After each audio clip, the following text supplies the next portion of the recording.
Hi, I'm Kendall with Crispi, and I'm going to tell you a little bit about why I chose the Nevada GTX for my Wyoming hunt that we're just finishing up. Been in here for 5 days, and it's the last week of September. So in Wyoming this time of year, it's your temperature range is going to be like we had in the low 20s in some of the early mornings, up to about mid to low 60s on some of the nicer days. Certainly it felt hotter in the sun, but we put about 10 to 12 miles on, like the maximum day was probably 12, 13 miles.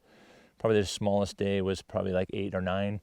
We were hiking. We weren't backpack hunting. We were hunting from a base camp. So I chose the Nevada because this terrain is, there were sections where it was extremely steep, some rocks that we were climbing up and over, a lot of sagebrush, some game trails, and one trail that was kind of common use trail, more horses and cattle and things.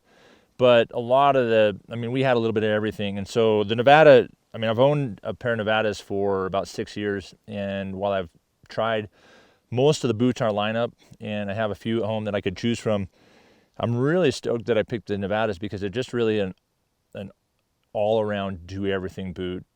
Even on the days where we were 10 to 12 miles, even the day that we packed Justin's bull out, feet were comfortable. There was one day that my feet hurt, and that's, I think, happens with just about any boot. Like, you'll just get tired, like your feet will be tired and they're ready for a break. But I'm really, really stoked that I chose the Nevada, and I think they performed really well. There was one morning where I did get, my feet were a little cold as we sat for a couple hours. We actually sat for about 3-4 hours glassing, looking for mule deer.